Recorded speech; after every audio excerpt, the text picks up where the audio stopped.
another episode of Bright Talks by Pacholi Aesthetics and Wellness, an initiative in public interest by Dr. Preeti Singh, where we try to debunk various myths associated with healthcare practices and we try to create awareness regarding latest innovations and advancements.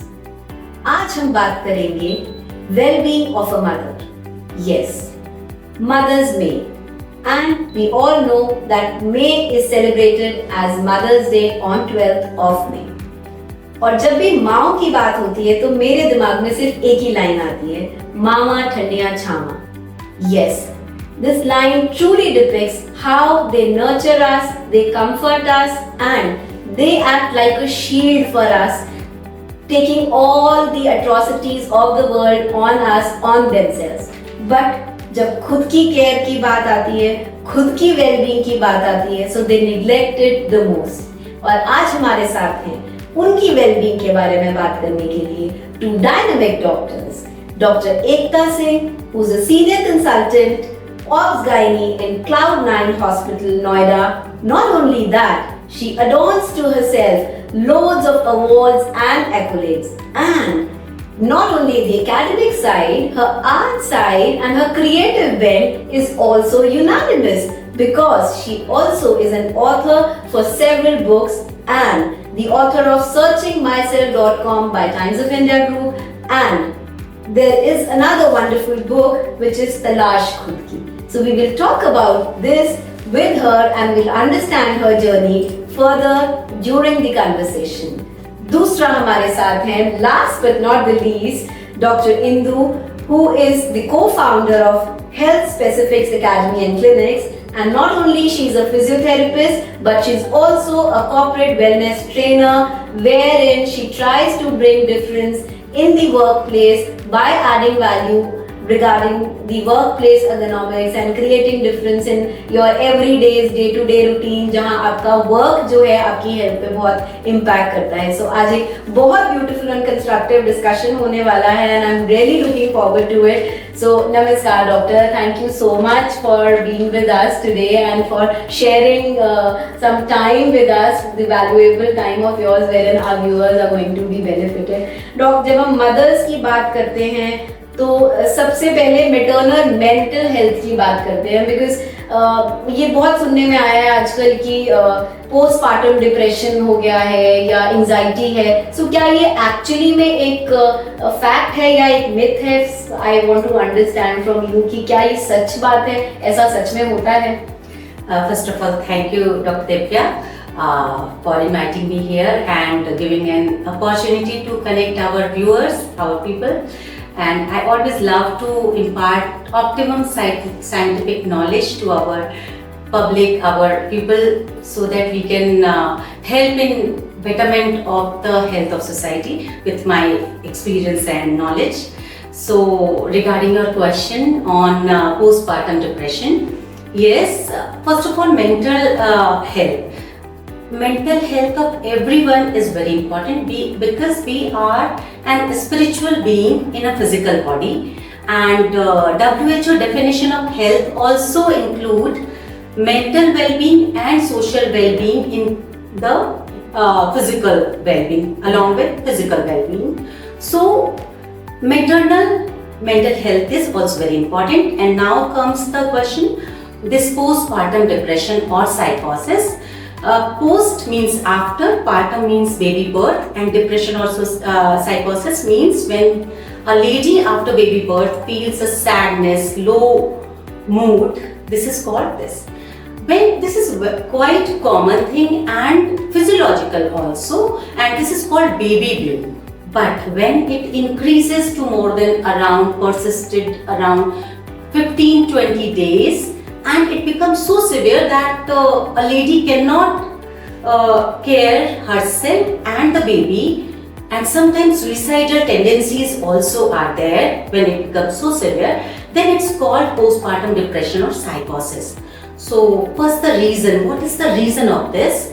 The first and foremost reason is just after baby birth, the all hormones of pregnancy like estrogen, progesterone withdraw हो जाते हैं body से और इनका एक mood elevating effect होता है, वो चले जाने से पेशेंट को लो, प्रेग्नेंट डीवा को लो फील होता है आफ्टर बेबी बर्थ। इसके अलावा आप देखो अटेंशन चेंज हो जाता है ड्यूरिंग प्रेगनेंसी, सारा अटेंशन प्रेग्नेंट डीवा पे होता है जो अब बेबी पे आ जाता है। देन उसको एक्स एंड पेन्स हो रहे होते हैं वेदर नॉर्मल डिलीवरी हो या सिजेरियन हो, एंड इसके बाद स्लीप इनएडिक्वेट होती है बेबी की केयर के चलते, लैक्टेट कराने के चलते वो दूध पिलाने के लिए उठना पड़ता है, बार बार सो नहीं पाती। एंड कई बार इसका फिर हम इसमें आते हैं कि हम इसको ठीक कैसे करें। तो फर्स्ट ऑफ ऑल जो इम्पोर्टेंट है कि हमें इसकी इंफॉर्मेशन होनी चाहिए, नॉलेज होनी चाहिए कि ये एक फिनोमेना है जो आफ्टर बर्थ होएगा। तो ड्यूरिंग प्रेगनेंसी हम अगर अपने प्रेग्नेंट डीवा उसकी फैमिली को गाइड कर दे कि ऐसा हो सकता है, तो वो उसके लिए प्रिपेयर रहेंगे, उसको एक्सेप्ट करेंगे कि मूड लो होना इज ओके। जैसे प्यूबर्टी, मेनोपॉज पे आप देखो मूड स्विंग्स हमें पता है, टीनेज है, थोड़ा सा गुस्सा करेगा, we will take care. Same way delivery के बाद उस लेडी की भी ध्यान रखना है हमें, फैमिली सपोर्ट करेगी तो स्लीप को हम एडिक्वेट बना सकते हैं, बेबी को थोड़ा वो ख्याल रख लेंगे। एंड देन यहाँ आता है the importance of partner care. Husband का केयर बहुत इंपॉर्टेंट होता है। कई बार लेडी या फैमिली मेंबर या हस्बैंड सोचता है कि डिलीवरी के बाद वो अपना फिगर एकदम से रीगेन कर लेगी, but that is not true. उसको टाइम लगेगा, 6 महीने, 8 महीने, 1 साल लग सकते हैं। तो ये एक डिसअपॉइंटमेंट होता है कि हाँ जी हम प्रेग्नेंट तो हुए, तब तो बड़े सुंदर सुंदर फील कर रहे थे, डिलीवरी के बाद भी वांट कि एकदम हम प्री प्रेगनेंसी जैसे हो जाए, तो वो नहीं होता। तो इसके लिए अगर पार्टनर बार बार कहता है, पैम्पर करता है, यू आर ब्यूटीफुल, सिर्फ ये सिंपल कुछ चीजें इतनी मायने रखती हैं, बिलीव मी, और पोस्टमार्टम डिप्रेशन दूर हो सकता है। लेकिन अगर ये ज्यादा बढ़ता है तो डेफिनेटली काउंसलिंग एंड मेडिकेशन इसमें हेल्प कर सकते हैं। Wonderful, so beautifully explained and how doctor ने जैसा वर्ड यूज किया प्रेग्नेंट डीवा, सो एक्चुअली में ये अपने आप में इतना एनकरेजिंग वर्ड है और इतना पॉजिटिव वर्ड है। आई एम श्योर ये सुनते ही आधा तो पोस्टमार्टम डिप्रेशन किसी को होना भी होगा तो शायद नहीं होगा, and that's why I am sure सब लोगों को डॉक्टर एकता इतनी यूनानिमसली पसंद है। So thank you so much doctor for sharing insights. तो डॉक्टर दूसरा मिथ जो होता है वो जनरली रिलेटेड टू होता है कॉन्ट्रासेप्शन को लेके। लोगों के दिमाग में बहुत मिथ्स चलते रहते हैं, क्या मेथड ऑप्ट करें, क्या नहीं करें। बहुत बारी कॉन्ट्रासेप्टिव ओरल पिल्स जो है वो लोग इसीलिए अवॉइड करते हैं बिकॉज उनको लगता है उससे बहुत ज्यादा हेल्थ हजार्ड्स होंगे। So what is the real fact about it, contraception कैसे करना चाहिए, डॉक्टर का गाइडेंस क्या है उसको लेके, please some insights about that. So there are many myths regarding contraceptive. ये हमने कई बार सुना होगा कि कॉपर टी डालेंगे जी ऊपर चढ़ जाएगी या सूट नहीं करेगी, तो क्यों नहीं सूट करेगी जानना चाहिए। और इमरजेंसी कॉन्ट्रासेप्टिव, आजकल हमारे youngsters are very fond of taking emergency contraceptive और उन्हें पता ही नहीं होता कि हार्मोनल साइकिल को किस तरह से डिस्टर्ब कर रही है। जबकि ओरल कॉन्ट्रासेप्टिव पिल्स जो कंबाइंड पिल्स होती हैं जो 21 दिन तक लेनी चाहिए, वो हमारे हार्मोन साइकिल को बेसिकली बैलेंस करती हैं, बट सोसाइटी में जस्ट ऑपोजिट है। इमरजेंसी कॉन्ट्रासेप्टिव पिल्स तो एक बार लेनी है जी, वो ठीक है, और ये जो लंबी लेनी है ये बैलेंस को खराब करेगी, बट ऐसा बिल्कुल नहीं है। इसके अलावा एक बहुत इंपॉर्टेंट चीज है, जब भी हम कॉन्ट्रासेप्टिव की बात करें तो हमें ये पता होना चाहिए कि कोई भी कॉन्ट्रासेप्टिव 100% आपको फुल प्रूफ प्रेगनेंसी से दूर नहीं ले जा सकता। वो तो एब्स्टिनेंस है कि हाँ जी हम तो सेक्स ही नहीं करेंगे तो प्रेगनेंसी तो नहीं होगी। लेकिन बाकी सारे जैसे नेचुरल कॉन्ट्रासेप्टिव मेथड बहुत लोग यूज करते हैं कि हाँ जी हम फर्टाइल विंडो देखकर उस बीच नहीं जाएंगे, या इंटरप्टस, कोइटस इंटरप्टस कहते हैं कि उस समय हम अलग हो जाएंगे, बट इसके बहुत सारे फेलियर रेट्स हैं। जैसे अगर करेक्ट वे में इसको एकदम कैलकुलेट करके मेंस्ट्रुअल साइकिल एकदम रेगुलर है उसको यूज कर रहे हैं तो 10% फेलियर रेट होते हैं। 1% मतलब आप समझो कि जैसे 100 टाइम हमने सेक्सुअल एक्टिविटी में हम गए तो उसमें 10 टाइम्स प्रेगनेंसी होने का चांस है। अगर हमने इनकरेक्ट वे में यूज किया तो 25% चांस है। तो सोचो आप 4 बार में एक बार प्रेग्नेंट हो सकते हो अगर इस मेथड को यूज कर रहे हैं। देन कम्स कि बहुत सारा हम कॉन्डोम मेथड, ये बैरियर मेथड यूज करते हैं, तो इसको भी अगेन करेक्ट वे में यूज किया तो अराउंड 12% 10% तक सक्सेस रेट है बहुत अच्छे से, तो ये 6% पे भी जाता है। अगर इनकरेक्ट वे में या टेयर हो गया तो ये 20-25% तक भी फेलियर रेट 18-20% तक जाता है।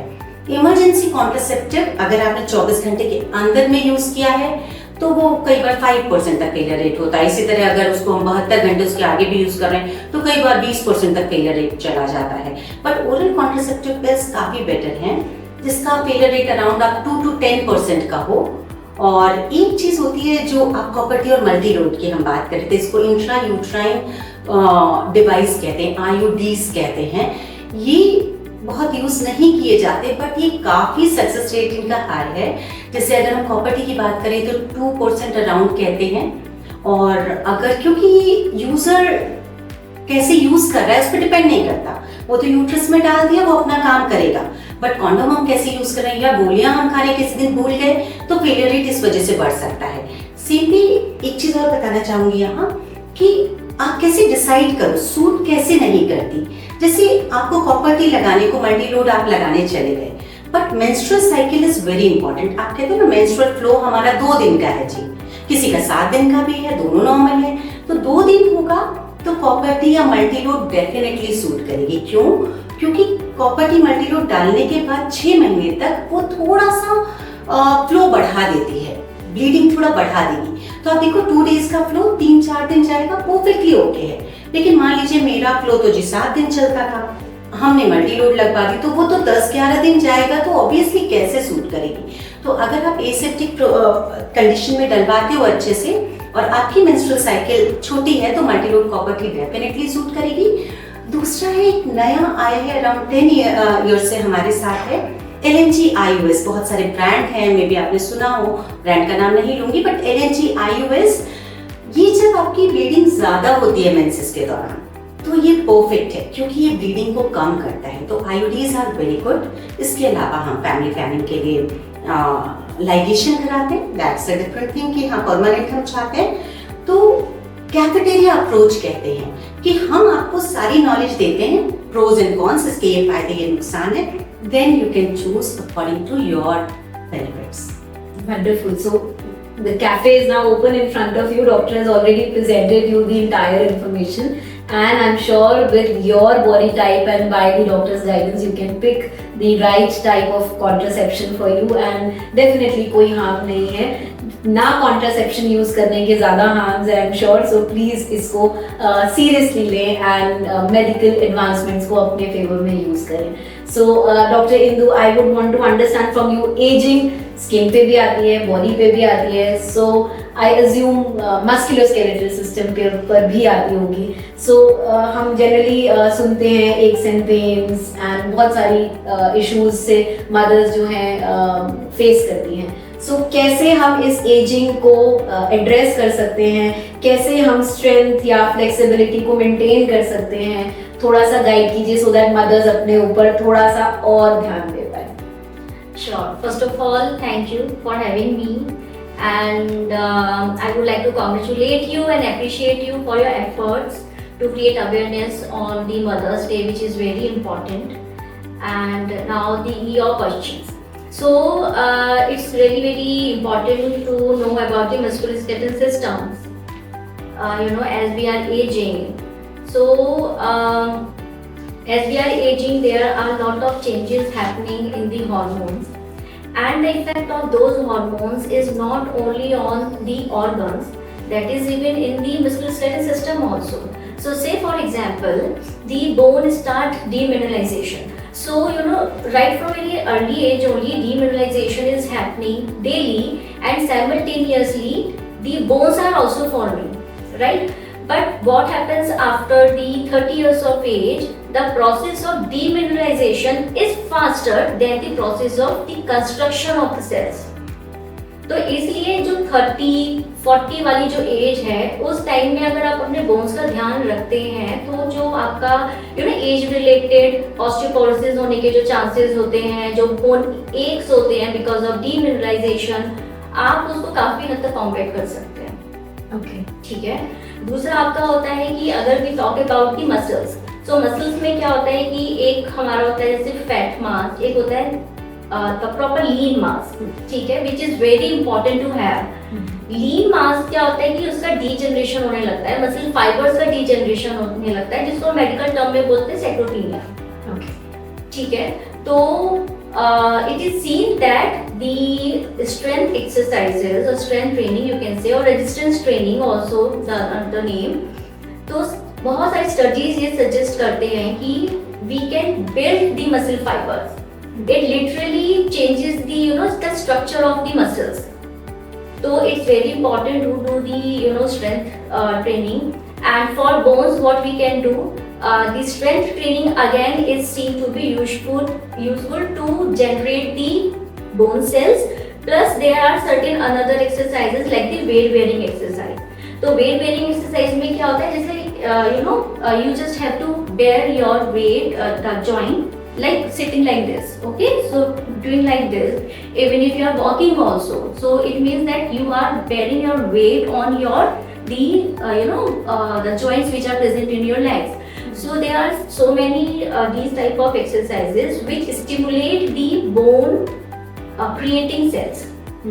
So these are the exercises which we can do. Then again let's come to the tendons and another connective tissues. So they also lose their elasticity. Okay, so we can see the symptoms like the we are not able to complete our range. Okay, so flexibility is decreased. So again the flexibility exercises are very important. Then let's come to the joints. Okay, so the effect of the disturbed hormones is seen in joints as well as the degeneration. So you must notice, now you can correlate with the fact that कि जब हमारा as होता है तो काफी ज्यादा degeneration, osteoarthritis हो जाता है, ठीक है, तो वो इसलिए होता है क्योंकि degeneration हो रहा है, जो हमारे joints हैं वो रगड़ रहे हैं, ठीक है, इसमें एक fluid होता है, lubrication कम होने लगता है. So again, these exercises help to combat with these problems. So yeah, we have a lot of those. Yeah, definitely. It's quite an important thing to do strength training because आपकी bone health भी improve होगी इससे, and definitely weight bearing से भी आपकी bone health, muscle health, सब पे tendon health सब पे impact आता है. So it's very very important. I think so. जैसा कि डॉक्टर ने बताया, एक अलग एपिसोड इसी पे ही करना पड़ेगा कि हम आपको strength training के लिए different body parts को लेकर हम guide करें. And I would request doctor to come again once more and we can discuss this in detail because I think so this is only a vast topic. So Dr. Ekta, pelvic health बहुत important है in a woman for her overall well-being, और हम बहुत सारे issues इससे related face करते हैं after childbirth and in later years of life. So कैसे हम इस को ठीक कर सकते हैं या और concerns के बारे में थोड़ा बात करते हैं, आप प्लीज इस पे थोड़ा सा हाईलाइट कीजिए. सबसे पहले तो हम जानते हैं पेल्विस है क्या. अगर हम एक बॉक्स की तरह एब्डोमिनल वॉल को इमेजिन करें तो इस पूरे बॉक्स का जो लोअर पार्ट है वो पेल्विस है ना. और पेल्विक फ्लोर हम वर्ड यूज करते हैं, पेल्विक फ्लोर एक्सरसाइजेस कहते हैं. तो पेल्विक फ्लोर क्या है, उस पूरी बॉक्स का सबसे लोअर वाला एक सतह है ना, सरफेस है. ये सरफेस क्यों बहुत इंपॉर्टेंट है, क्योंकि आप देखो हमारे एब्डोमिनल वॉल, एब्डोमेन के अंदर ब्लैडर है, यूरिन जिसमें कलेक्ट होता है, बोवेल है जिस पूरा डाइजेस्टिव सिस्टम है हमारा, और वजाना है. तीनों की ओपनिंग हमारी इस पेल्विक फ्लोर से होकर गुजरती है. तो पेल्विक फ्लोर की अगर स्ट्रेंथ खराब होगी तो हमारी इन तीनों ओपनिंग्स पे फर्क पड़ेगा. तो देखो अब क्या होगा, अगर हमारा यूरिनरी प्रॉब्लम मतलब ब्लैडर आउटलेट में प्रॉब्लम होगा तो आपने सुना होगा बढ़ती एज के साथ यूरिन लीक हो जाती है. खांसते, छींकते, जंप करते. एक मेरे पास डांसर आई थी अभी 7-8 दिन पहले की बात है, बहुत अच्छी डांस करती थी बट काफी दिन से उनका छूट गया था, तो जस्ट अभी लीकिंग शुरू हो गई है उनको बेबी बर्थ पे, तो खैर काफी दिन हो गए थे. तो उनको आफ्टर थोड़ा सा ही डांस प्रैक्टिस वो करती है, यूरिन लीक शुरू हो जाती. तो वो लेडी जिसको डांस पैशनेट थी अबाउट दैट, वो डांस नहीं कर पाई. तो बहुत बड़ी बात है, आप कहने बहुत सिंपल कह सकते हो. तो स्ट्रेस यूरिनरी इनकॉन्टिनेंस कई बार सिस्टोसील हो जाती है, यूरिन ब्लैडर का वो वाला पार्ट बाहर आने लगता है. देन रेक्टोसील, कि ऐसा पाउच बन जाता है रेक्टम से कि फिंगर इंसर्ट करके इवैक्यूएट पॉटी जाने के लिए फिर ऐसे करना पड़ता है. और उसी तरह वेजाइना एंड यूट्रस भी नीचे आने लगता है. तो आप सोचो छुपा हुआ है लोग एक दूसरे से बताते नहीं हैं, डॉक्टर के सामने भी नहीं आते कई बारी, और इतना लाइफ में वो पेन एक तरह से बियर कर रहे हैं, एम्बरेसिंग है कई बार सिचुएशन, और बहुत लंबा हो जाता है तो पैड लगा के उनको जाना पड़ता है। तो कैसे करें हम इसे ठीक? तो सबसे पहले रीजन पे अगर जाएं तो reason is not only pregnancy and child birth, ageing. With age वो एरिया, जैसे कोई भी मसल, अभी बताया सार्कोपीनिया बताया, मसल वीकनेस बताई डॉक्टर इंदु ने, सेम भी उस एरिया की भी मसल्स, पेल्विक फ्लोर की मसल्स हमारी वीक होने से एजिंग का इफेक्ट हो सकता है। देन प्रेगनेंसी, मान लीजिए मेरे सिजेरियंस हुए हैं, बट फिर भी प्रेगनेंसी के समय जो स्ट्रेचिंग होती है, जो प्रेशर पड़ता है, उससे वो एरिया वीक हो सकता है। Then child birth, obviously pressure पड़ेगा, वो स्ट्रेचिंग होगी तो वो वीक हो सकता है। इसके अलावा क्रॉनिक कॉन्स्टिपेशन, क्रॉनिक कफ हो रहा है हमें, या जस्ट ओबेसिटी, हमारा वजन ज्यादा है तो उस पर प्रेशर ज्यादा पड़ रहा है, तो ये सारे रीजंस होते हैं। Then how we can strengthen that pelvic floor? By pelvic floor exercises are there. तो जैसे कोई भी एक्सरसाइज, अभी डॉक्टर इंदु ने बात करी कि एक्सरसाइज से हमें बाइसेप्स की एक्सरसाइज करें तो डोले शोले बन गए, तो सेम वे जब हम पेल्विक फ्लोर एक्सरसाइजेस करते हैं, जिसके कीगल एक्सरसाइज बहुत फेमस है जो आप हम कर सकते हैं। इसके अलावा आजकल बहुत सारे मोडालिटीज आ गई हैं, चेयर्स वगैरह हैं, जिससे वो कीगल एक्सरसाइजेस और फिजियोथेरेपी में भी काफी चीजें होती होंगी जो की जा सकती हैं। तो आप अपने पेल्विक फ्लोर को this is such insightful information, and I am sure इस पे भी हम डिटेल में डॉक्टर इंदु के साथ डिस्कशन कर सकते हैं कि ये एक्सरसाइजेस कैसे करनी है और क्या क्या वेरिएशंस हो सकती हैं इसमें। सो डॉक्टर, हमने बात की पेल्विक हेल्थ के बारे में, बट मैं बात करना चाहूंगी मेंस्ट्रुअल हेल्थ के बारे में। मदर्स इतने टाइम से ऑब्वियसली मेंस्ट्रुअल साइकिल से गुजर रही हैं, उनको अपने बच्चों को एडुकेट करना होता है, but what is the right way, क्या नए एडवांसमेंट्स हैं, बहुत सारी चीजें जो आज भी शायद हश हैं, लोग नहीं बात करते। So who other than you can talk beautifully about it. So doctor, menstrual health के बारे में थोड़ा सा एजुकेट कीजिए।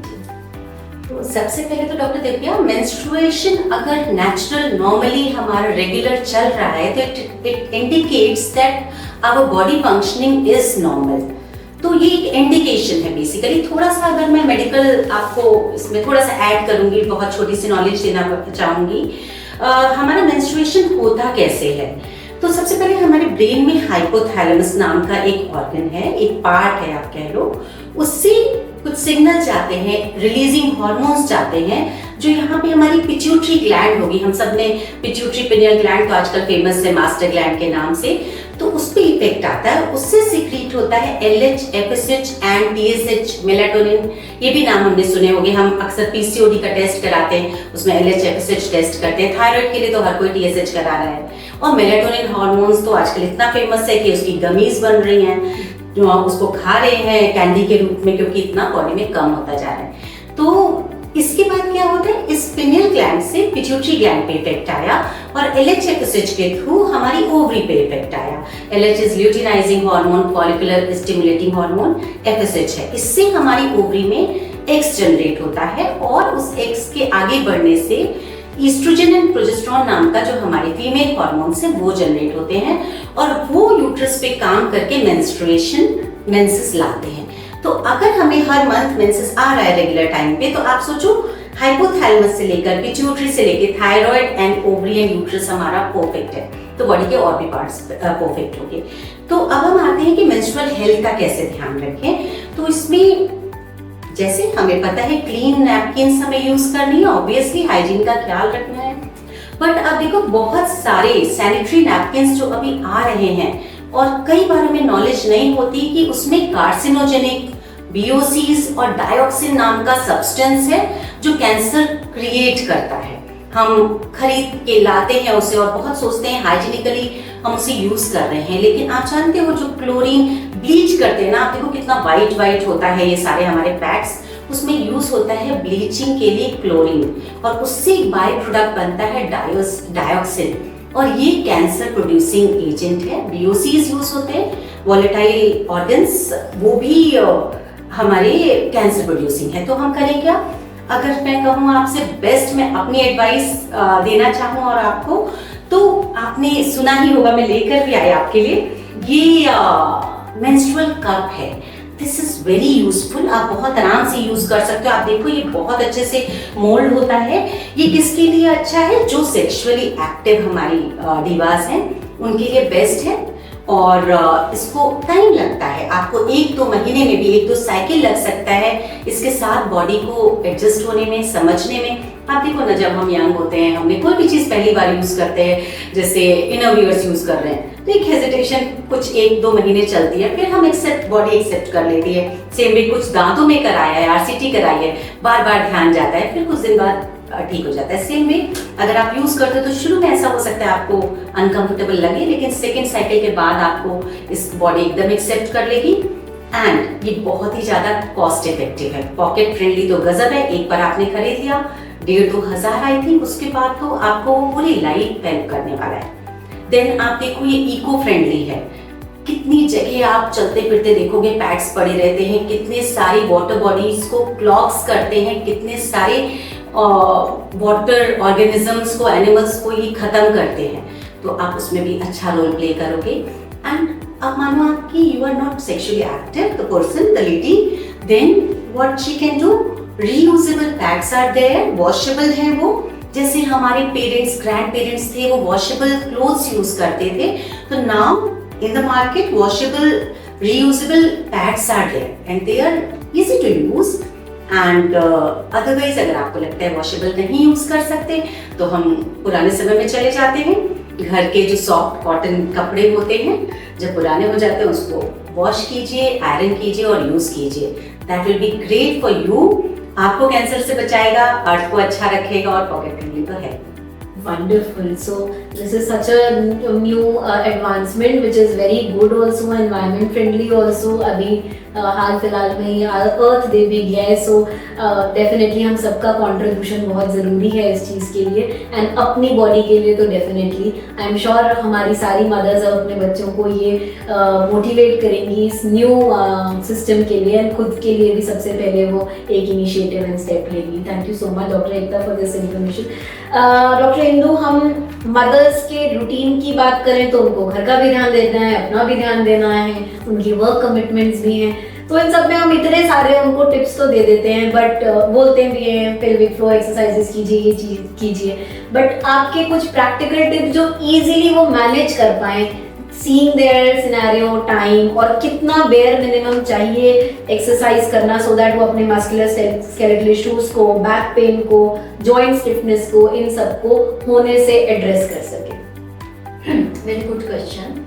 सो सबसे पहले मैं फिजियोथेरेपी की तरफ बढ़ूँ। सबसे पहले मैं ये बोलूँगी कि आपको अपनी इम्पोर्टेंस समझनी है, अपने आप को प्रायोरिटाइज करना है, क्योंकि we often females specially after becoming mothers, हम लोगों को ये होता है कि हम अपनी फैमिली में इतना ज़्यादा खो जाते हैं और बच्चों का ध्यान रखना सब कुछ हम लोगों की अपब्रिंगिंग भी इसी थिंकिंग के साथ होती है कि हमें अपना ध्यान सबसे लास्ट में रखना है और वो शायद लास्ट कभी आ भी नहीं पाता काफ़ी फीमेल्स के लाइफ में। तो पहले आप अपनी इम्पोर्टेंस समझिए, ये समझिए कि आप खुद स्ट्रांग रहेंगे तभी आप अपनी फैमिली को अच्छे से सपोर्ट कर पाएंगे हर तरह से। दूसरी बात ये कि जो हमारी फीमेल्स हैं वो एक बहुत बड़ा पॉपुलेशन है, बहुत बड़ा संख्या है हमारे not only in India otherwise in globally also. तो हम लोग we are very important part of the society and the nation. तो we are very important building block. तो हमें अपने आप को इमोशनली एंड फिजिकली बहुत स्ट्रॉन्ग और हेल्दी रखना ही है। लेकिन it's very difficult for the moms and especially if they are working outside also in job they are, then again it is very difficult। बहुत इजी चीज़ें हम लोग कर सकते हैं। तो लाइक ACSM के गाइडलाइंस ये बोलते हैं कि 150 मिनट्स की एरोबिक एक्सरसाइज आपको वीकली करना है। So which you can divide like 30 minutes into 5 days, but taking out 30 minutes in one chunk is very difficult। तो गाइडलाइंस ये भी बोलते हैं कि अगर आप 10 मिनट्स के एक्सरसाइजेस आप कंटिन्यूअसली कर लेते हैं, आप 10 मिनट्स का वॉक भी कर लेते हैं 3 times a day, it will be equivalent to your 30 minutes effect।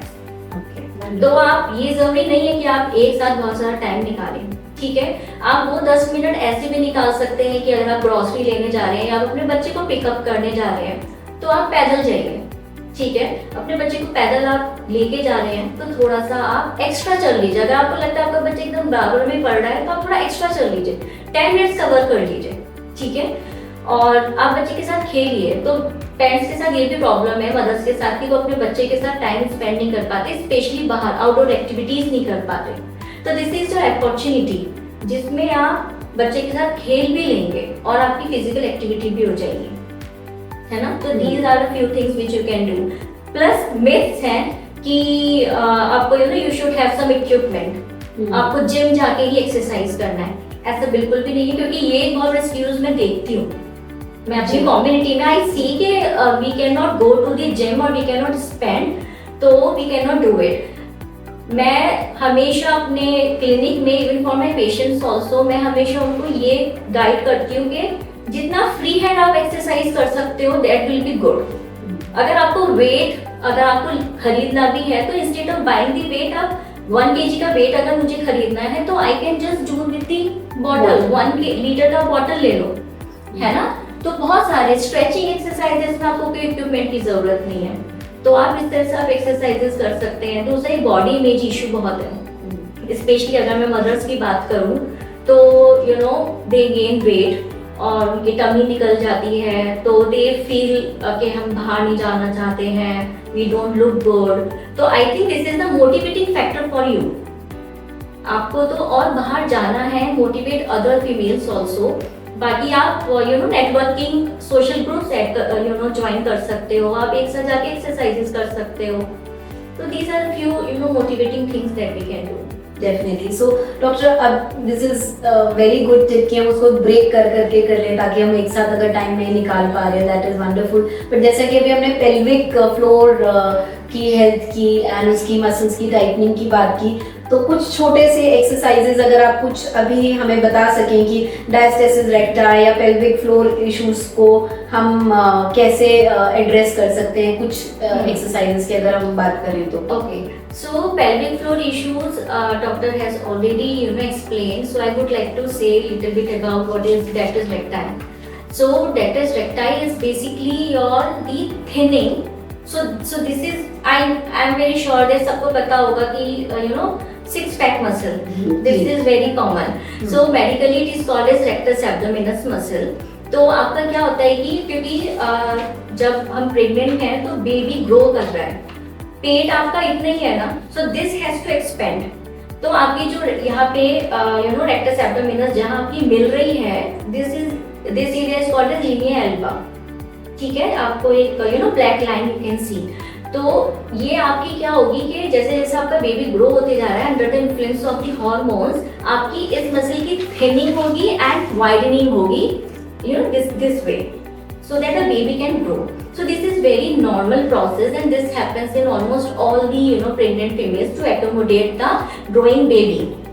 In fact, this happens in the males also, those who are obese. So basically it is a mechanical there is a mechanical reason behind it कि जब इसको इसको फैलना है तो क्या होगा कि पोस्टमार्टम यानी कि आप जब बेबी डिलीवर कर देते हो तो मोस्टली विद इन 1 ईयर आपका ये नियर नॉर्मल आ जाता है। काफी लोगों में सिम्टम्स नहीं देता है, पर अगर सिम्टम्स देता है then we do the rehabilitation, ठीक है। तो now we come to the physiotherapy. Physiotherapy में क्या करनी चाहिए, तो I would first suggest that please go and get evaluated by the physiotherapist, because not all cases of the DR needs physiotherapy or any kind of exercise. Plus there is another reason that there are certain exercises which can aggravate the problem. क्योंकि ये जो DR है, डेक्टस रेक्टा है, जिसको mummy पूंछ भी बोलते हैं, mummy tummy भी बोलते हैं, ये काफी लोगों को ऐसा दिखता है कि प्रेगनेंसी के बाद में थोड़ा पेट निकल के आ गया, तो लोग क्या करते हैं कि प्लैंक्स स्टार्ट कर देते हैं, क्रंचेस स्टार्ट कर देते हैं, which can actually aggravate the problem, but not in all cases. So what is your case and how to progress? So for this we want you to see the physiotherapist and work under them. So it is a medical problem if it is giving you the symptoms. It is not the fitness related thing which I can suggest you कि आप ये exercise कर लीजिए. So this is one thing. For the pelvic floor issues, again this is health related problem. So pelvic health issues आपके अगर हम pregnancy और child birth से रिलेटेड अगर हम रीजंस की बात करें तो वो ऐसे रीजंस की वजह से भी हो सकता है जैसे कि एपिज़ोटमी. अगर वजाइनल बर्थ हो रहा है तो कट लग जाता है या फिर स्पॉन्टेनियस टीयर हो जाता है आपके वजाइना और आपके एनस लाइनिंग के बीच में उसके आसपास. तो कभी कभी क्या होता है कि मसल्स जब वो हील कर रहा है, वो टीयर जब हील कर रहा है तो वो आपके टिश्यूज को अपनी तरफ खींच रहा है. तो कभी कभी क्या होगा कि आपको एक तरफ के पेल्विक फ्लोर मसल्स आपको वीकनेस रिलेटेड सिम्टम्स देंगे और एक तरफ के आपको टाइटनेस रिलेटेड सिम्टम्स भी दे सकते हैं. अगर आपका सिजेरियन हुआ है तो same thing can happen in this also during the healing process that can stretch the tissues. और भी बहुत सारे इश्यूज होते हैं जैसे कि प्रेगनेंसी के बाद क्योंकि अराउंड 200 टाइम्स आपकी पेल्विक फ्लोर मसल्स स्ट्रेच होती हैं, जैसे डॉक्टर ने भी बोला था कि जब आपकी डिलीवरी हो रही है तो यानी कि it's a kind of injury. तो अगर मुझे यहाँ कोई इंजरी हुई है उसके लिए मैं प्रॉपर रिहैबिलिटेशन करवा रही हूँ तो why not for after your child birth. ठीक है, तो again it should be tailor made condition. There are so many scenarios in which strengthening exercises, which is like your Kegels, are not useful, or if they are useful, so there is a right time when we have to start the strengthening exercise. उससे पहले हमें हो सकता है हमारे muscles की tightness है तो पहले हमें टाइटनेस को रिलीज करना है. तो again I will suggest you to see the doctor. So that means you all have lots and lots of queries and questions. You can DM us. We will connect you with your doctor, Dr. Indu, and she will tailor-made the exercises for you, जो कि specifically आपकी body को ध्यान में रखते हुए, आपकी condition को ध्यान में रखते हुए customized होंगी. Thank you so much, doctor. So, doc, हम डॉक्टर एकदम बात करेंगे अब regarding the menopausal and perimenopausal phase. बहुत सारे changes होते हैं, बहुत सारे symptoms आते हैं, and again like teenage, it is also a new phase for a mother and a woman. So please उसके बारे में थोड़ा बताइए क्या क्या changes expect करने चाहिए और उनके साथ हम कैसे डील कर सकते हैं. डॉक्टर दिव्या, मेनोपॉज में हमारा या पेरीमेनोपॉज में जब हम मेनोपॉज की तरफ जा रहे हैं तो इट्स मेनो मतलब मेंस्ट्रुअल साइकिल का पॉज मतलब रुक जाना. तो हम सबको पता है कि ईस्ट्रोजन प्रोजेस्टेरोन नाम का हार्मोन हमारी बॉडी में खत्म होने लगता है क्योंकि ओवरीज हमारी बॉडी में एग बनाना अब बंद कर रही हैं. और ये तो हम सभी जानते होंगे कि एक गर्ल जब पैदा होती है, बर्थ लेती है, तो वो अपने साथ जैसे दो वॉलेट होते हैं ना, हमारे पास दोनों साइड ओवरीज हैं, वो उन दो वॉलेट्स के साथ पैदा होती है. वो टोटल एग्स के साथ पैदा होती है और with during puberty with time वो उनको यूज करती है, खर्च करती है और धीरे धीरे धीरे वो वॉलेट में से सारी एग्स खत्म हो जाते हैं उस ओवरी में से और मेनोपॉज आ जाता है जब हमारे पास एग्स नहीं बचते. एक बात यहाँ पे जो मैंने अभी रिसेंट कुछ सालों में देखी है वो यहाँ पे बताना चाहूंगी. पहले ये मेनोपॉज की एज, आज भी एवरेज एज हमारी मेनोपॉज की इंडिया में 47 से 53-52 इयर्स तक है. एवरेज आप 50-51 इयर्स कह सकते हो. कई बार आजकल क्लिनिक्स में मैं देख रही हूँ हॉस्पिटल में कि ये 54 इयर्स तक भी लोगों को मेनोपॉज नहीं हो रहा है. बट जस्ट पैराडॉक्सिकली इसके उल्टा जो हमें देखने को आजकल मिल रहा है 28 इयर्स, 29 इयर्स, 30 इयर्स की गर्ल्स में ओवरी अल्ट्रासाउंड पे नहीं दिख रही है, उनका मेंसेस रुक गया, वजन बढ़ रहा है. We thought there are PCOD, वो पीसीओडी से सफर कर रही हैं, लेकिन जब एग्जामिन किया देखा तो एग्स ओवरी में है ही नहीं due to you can say less healthy lifestyle और may be phones, radiations, there are many things, sedentary lifestyle, उनकी वजह से हमारी बॉडी में से एग्स बहुत जल्दी खत्म हो रहे हैं कुछ लोगों की बॉडी में. तो अब बात आते हैं मेनोपॉज. जिस भी एज में होगा हमारी बॉडी से वो फीमेल हॉर्मोन्स जो ईस्ट्रोजन एंड प्रोजेस्टेरोन है उसको खत्म करेगा.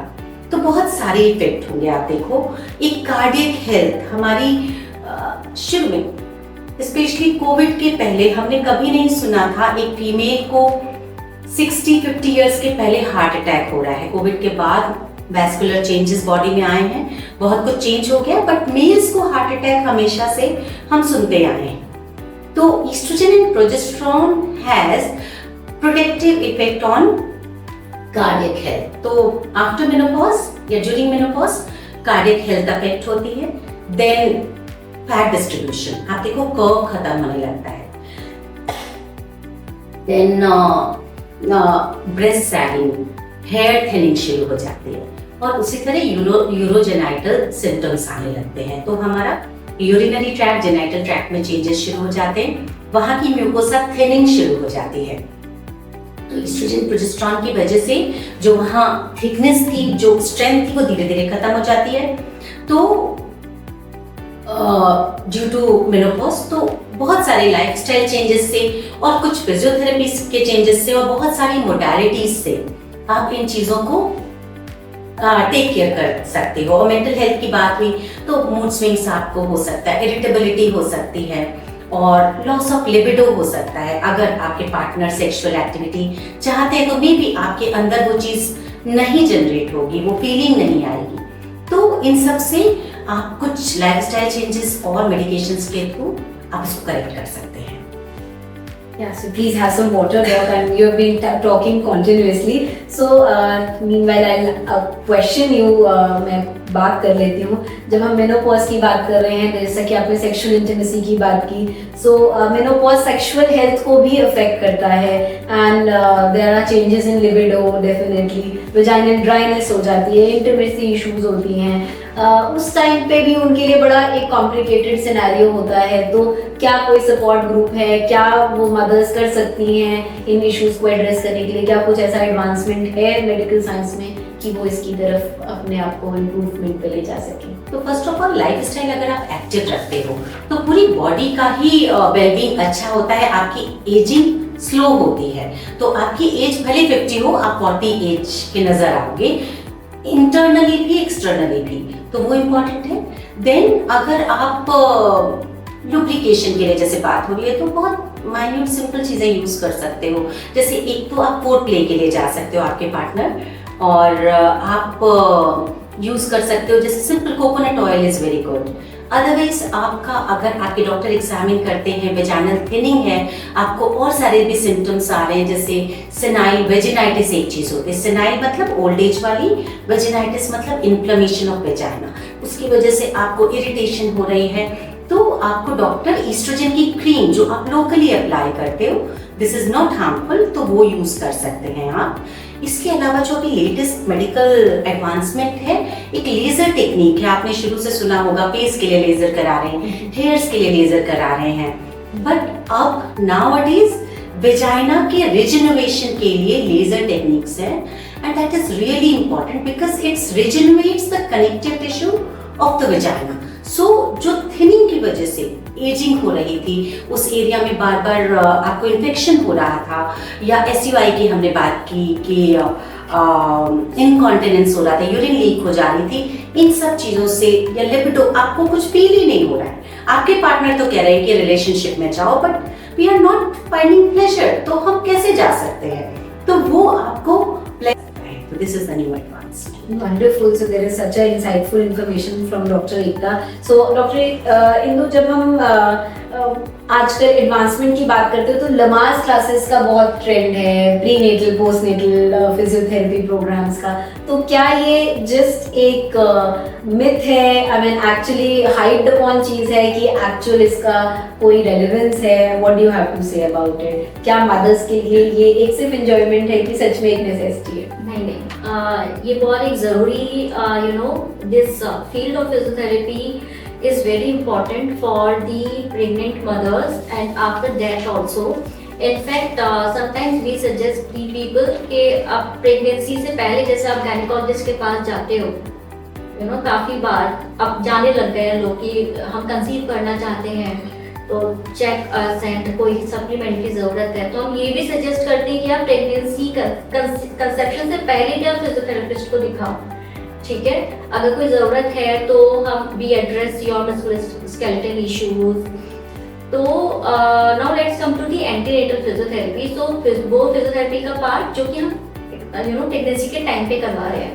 तो होता क्या है कि प्रेगनेंसी में हमारी बॉडी बहुत सारे चेंजेस में जाती है.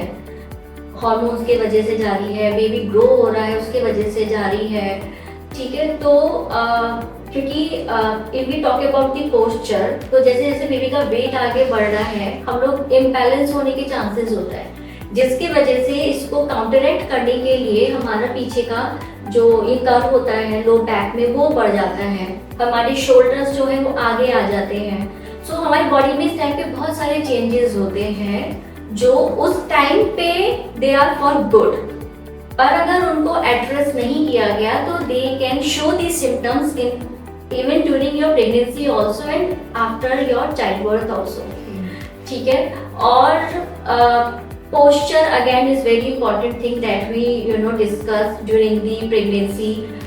और एक्सरसाइज की अगर हम बात करें, चाहे वो फिजिकल फिटनेस की एक्सरसाइजेज हो या फिर फिजियोथेरेपी गाइडेड फिजियोथेरेपी एक्सरसाइजेज हो, the role of physiotherapy is very important, क्योंकि बहुत छोटी छोटी चीजें होती हैं.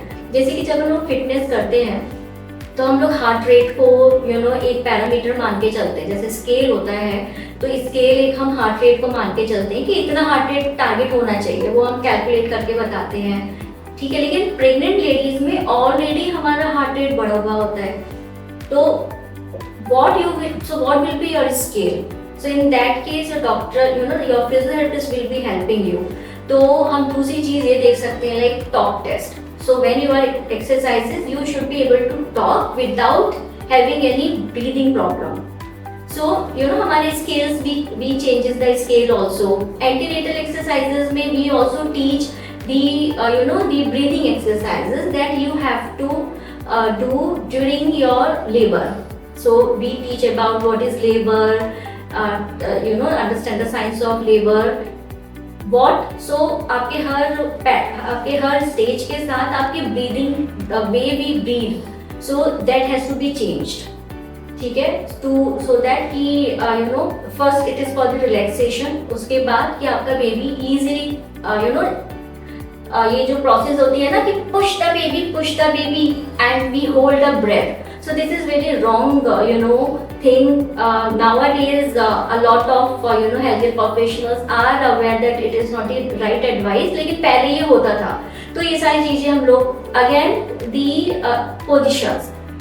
So positions में क्या आएगा, जैसे कि अगर हम लोग ग्रेविटी असिस्टेड पोजिशंस में करते हैं, यानी कि अगर हम लोग थोड़ा ऐसे पोजिशन में या और without support at your lower back, तो the chances of baby coming out, so baby will get the room, baby को easily आने का रूम मिलेगा. नहीं तो अगर आप यहाँ पे आप काउच रख दो, बेड रख दोगे तो बेबी रिस्ट्रिक्ट हो जाएगा, बेबी को रूम ही नहीं मिल रहा है आने का, है ना.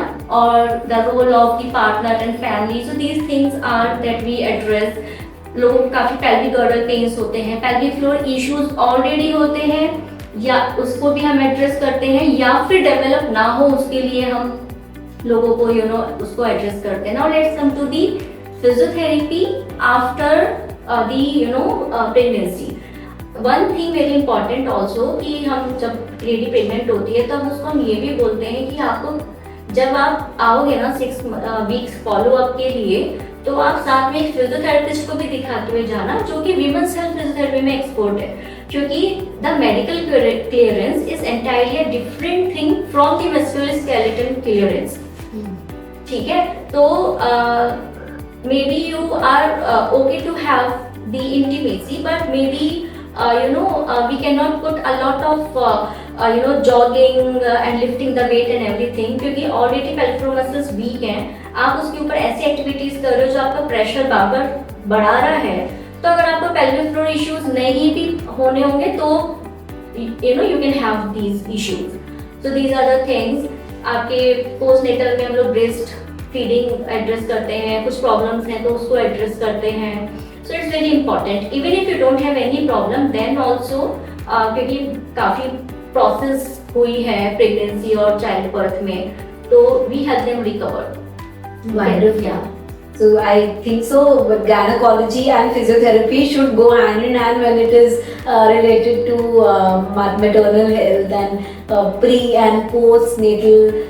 It's a wonderful combination. I think so. We have chosen the right kind of a panel today because in conjugation you definitely can help a woman better in the entire journey and the process, which is the most important and the day for her. मैं शादी नहीं बोलूँगी, I think so. Becoming a mother is the day for her to वो process जो है एक दोनों medical fields के एक साथ होने की वजह से और beautify हो जाएगा. That's such a wonderful thing. So Dr. Ekta, the last question.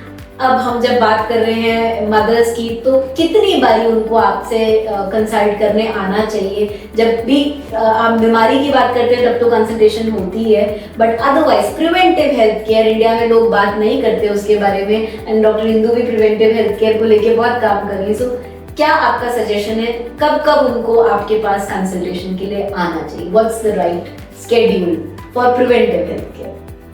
So, in young age, it's already if there is something or there are cervical cancer vaccination, few things are there for young people also.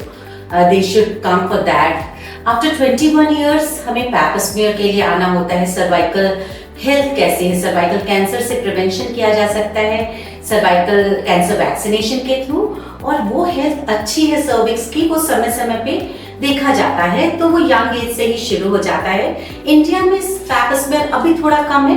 Young age में आजकल youngsters आ रहे हैं कि ma'am हम sexually active हैं, हमें pipe smear test कर लो. ये अभी लेटेस्ट ऐसा हो रहा है. और साथ में जो भी हेल्थ पैकेजेस हैं उसमें भी पैप स्मीयर इंक्लूड हो चुका है, तो अब लोग कर रहे हैं. तो एक ये चीज हुई, सर्वाइकल हेल्थ हम देख सकते हैं. अदरवाइज कोई प्रॉब्लम हो रही है तो हम पूरे जर्नी में उसे देखेंगे रिप्रोडक्टिव एज में. बट आफ्टर 40s जब एजिंग अपना इफेक्ट दिखाने लगती है तब कुछ चीज हम रेगुलर बेसिस पे करते हैं. जैसे ब्रेस्ट सेल्फ एग्जामिनेशन तो हर एक को करना चाहिए, उसके लिए कभी और बात करेंगे. बट क्लिनिकल ब्रेस्ट एग्जामिनेशन आप अपने गायनेकोलॉजिस्ट से कराते हो, तो आप 2 साल में या एनुअली भी आप चेक करा सकते हो. देन उसके बाद आपका यूट्राइन हेल्थ के लिए अगर आपको मेंस्ट्रुएशन एकदम नॉर्मल है, सब कुछ अच्छा चल रहा है तो वंडरफुल. अदरवाइज आप यूट्राइन एग्जामिनेशन, पर वेजाइनल एग्जामिनेशन, एंड अगर कोई दिक्कत है तो अल्ट्रासाउंड से भी हम देख सकते हैं. ब्रेस्ट के लिए अगर मान लीजिए कुछ दिखता है, कुछ उसमें एबनॉर्मैलिटी नजर आती है आपके गायनेकोलॉजिस्ट को, तो वो अल्ट्रासाउंड के लिए कह सकते हैं. मैमोग्राफी भी जब एज बढ़ने लगती है तो एनुअली या एटलीस्ट 2 इयर्स में कराते हैं. तो इट्स रियली इम्पॉर्टेंट. ये जो मुहावरा है या जो कहावत है कि prevention is always better than cure, तो आप बिल्कुल चेकअप्स डिफरेंट चीज के लिए डिफरेंट टाइमिंग है. एक्चुअली ऐसा हम एकदम बांध नहीं सकते कि 1 साल में ही ये सारे चेक कराने हैं, लेकिन डेफिनेटली समय समय पे आप अपने हेल्थ कंडीशन के हिसाब से चेकअप्स के लिए जाएं. और definitely early detection, early treatment easily आपको बीमारियों से दूर रखेगा. Best wishes. So if you have such a beautiful doctor, तो साल में एक बार डॉक्टर एकता को हाय हेलो करने आते रहें, उनको भी अच्छा लगेगा एंड आई एम श्योर आपको भी कोई ना कोई फायदा जरूर मिलेगा. सो प्लीज वो सिलसिला मिलने जुलने का बनाए रखें, एकदम अलूफ ना हो जाए. So in the end, Dr. Indu, I would want you to give some advice and encouragement, जो कि अपनी फिजियोथेरेपी प्रोग्राम स्टार्ट करने के लिए अभी भी सोच रही हैं या अभी भी ओवरवेल्म्ड हैं. तो your last tips and last advice of encouragement for mothers. So the encouragement is definitely the understanding the importance of you, what is your importance, and also what is the importance of the physical and emotional health. Once you understand this concept, the path will be easier.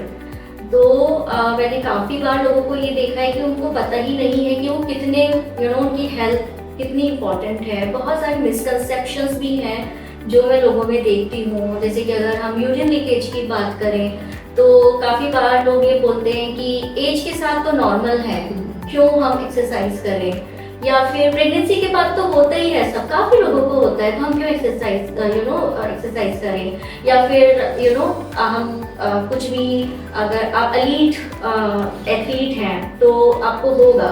तो इस type के बहुत सारे misconceptions हैं. तो अगर अगर आपकी हेल्थ लिटरेसी अच्छी है, understanding about your health is good, तो that is the number 1 motivational factor. और उसके बाद काफ़ी इजी हो जाता है। बहुत सारी चीज़ें हैं दैट यू कैन डू। जैसे मैंने आपको पहले भी बोला, आप एक कोई भी सोशल ग्रुप ज्वाइन कर सकते हैं। पहली बात तो ये है कि देयर आर डिफरेंट वेज। अगर आप हाई इम्पैक्ट एक्सरसाइजेस नहीं कर सकते हैं तो आप लो इम्पैक्ट एक्सरसाइजेस करिए। आप अपनी डेली रूटीन में जो हम चीज़ें कर रहे हैं, जैसे कि सीढ़ियाँ चढ़ना, सीढ़ियाँ उतरना, आप वो भी कर सकते हैं। ठीक है, इक्विपमेंट की आपको कोई ज़रूरत है नहीं एज सच। तो these are the few things that we can do.